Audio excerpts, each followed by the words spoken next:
about your country and the world. My name is Nelson Etta. Thank you for joining us today. Good morning, Nigeria. At TVC, we critically examine issues behind, beyond, and within the news in a very balanced way. It's definitely. My name is Bill Shone. Good to see you. It's a Monday.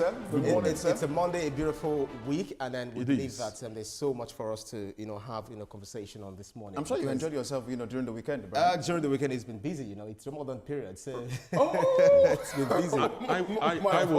I was beaten by the weather, so you see, I was under the weather. Oh my, the weather is actually hot this period. I don't even know what's going on, but it will be fine. Yeah, most definitely. All right, then on the show today we have a lot to talk about, especially with you were still in the spirit of the International Women's Day. We'll talk about that starting off the show, and afterwards looking at what our guest will be discussing with us. The federal government introducing 1% presumptive tax on informal sector.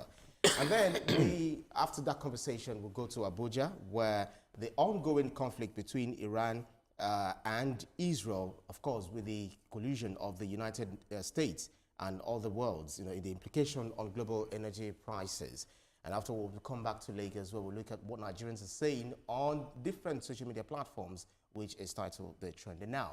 But in the meantime, let's start off with the story. The House of Representatives has pledged to strengthen legislative frameworks promoting women's rights and inclusion in Nigeria. In a statement marking International Women's Day, House spokesman Akin Rotimi emphasized the need for concrete measures to address structural inequalities affecting women. This year's theme, Rights, Justice, Action for all women and girls, highlights the importance of sustained reforms and collective commitment to advancing gender equality. Mr. Rotimi recognized Nigerian women's contributions to home and in the diaspora, citing their impact on the nation's social and economic progress. The House joins the global campaign, Give to Gain, advocating investment in women and girls through education, mentorship, and economic opportunities. People would say, there is no way you can have a sane world, a beautiful world, without the presence of women. And this is something that has been on for a certain number of years. Of course, from time immemorial. According to those who believe in creationism, they said when God created Adam, he was bored, and then he was made to sleep, and before he woke up, a woman was made, from his rib. And for that matter, they're here to ensure that we enjoy this world together. But the argument has always been, what about the gender equality or gender parity or gender equity? They've been using different words, but then we're celebrating our women, not just the women, but from the younger age to the elderly one. Do you want to jump on this first? Let me start with you. Yeah, well, I don't mind. The fact of the matter is we live in a country. Is it about a country or a global world? Because these are a global issue. That's right. Where women are treated unfairly, whether it's on the basis of unfair pay, for equal job, when a man is engaged in a task and a woman is engaged in the same task, and they're paid differently, which men have an advantage. Also, it goes into the area of contracting services, when women are paid lower than men. It's not just in Nigeria, it happens in other climes. Then to gender representation, when people believe that women cannot be taking decisions over their lives, whereas they are affected by the decisions being made, whether by men or women or by anybody. And we don't want them to play any role, up to the point, to a ridiculous point in Nigeria, where we almost believe that the place of a woman is in the other room, which is worse than we used to believe that is in the kitchen. Absolutely. Now is in the other room, almost more or less. Now, how would you describe the activities in the other room as worse? That shouldn't be. It's just the idea that a woman is confined to the other room to perform only one particular task, which is childbearing, rather than being productive. Still in the kitchen is still a lot better because you are productive one way or the other. But that will tell you to the extent that we went through.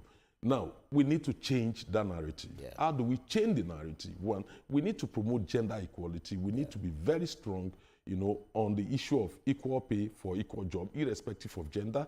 We need to ensure that we embark on positive promotion. Some people say positive discrimination. I don't believe in discrimination. Positive promotion of gender equality through fair representation. And we need to begin to do that. We can do that through legislation.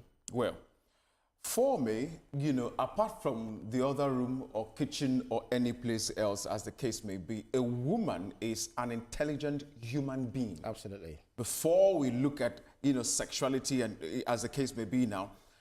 And so, give to gain, I think women have been given for decades.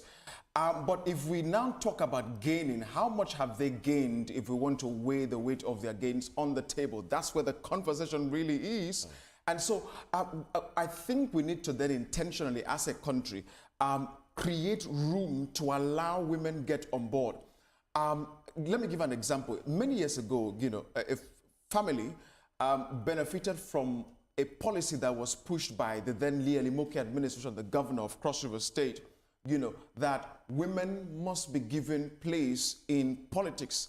And some, you know, members of my court benefited from that. It was an intentional policy instituted by his wife, especially, Obioma, you know, at the time, and that helped. And so if we can be that intentional to allow for, you say, you know what, this position would be, because we have women who are qualified across different walks of, you know, life to fill in certain positions. That way we'll begin to have them gain what they've been given over the years of, you know, of their existence on earth. And so it's beyond the outer room or any other place as a case, you know. Most definitely. You know, over the years we've been touting the 35% affirmative actions when it comes to representation, woman representation in the National Assembly. There are different countries that have actually adopted even beyond 40%. Like Rwanda, for instance. Also Senegal and some other countries on the African, you know, continent. But when I see lawmakers talking about, yes, give women a chance, let them also have, you know, almost equal seats. Even if it's not equal, at least they should have better representation. But I ask the lawmakers, are you ready to relinquish your own seats? But you see, to get there? Whilst on one hand, men and lawmakers and the people who've mentioned, you know, should do what they should do to make that come to be, women must themselves be ready and willing to support fellow women to go into, because if you look at the voting blocks, if some prince could tell, you would tell that it has more female fingers than male fingers. And so women themselves have to also be ready to support women so that everybody can thrive. Yeah, but we should also we should also not forget the fact that when it comes to politics, like the point Ibrahim is trying to raise about women's participation, women can also be subjected to huge intimidation. That's the point. They're using talks and all that to frustrate, you know, their goals of achieving the 35% if eventually legislated into law. So there are a lot of things that we need to do. There's the issue of wealth distribution. What is it all about? Even about this political office sharing, it's about men trying to protect the advantage they have. When you look at the share of wealth distribution globally and in Nigeria, in relation to women, it's extremely very low. That cannot explain, you know, the level of their engagement with the economy. So something drastic has to be done, not only by women, by also men. We love and celebrate our women. Well, it's an ongoing conversation. Even though, you know, during the newspaper review, we still have you know, some part of it that talk about very interesting parts of the women. But then when we get there, but in the meantime, we'll take a breather.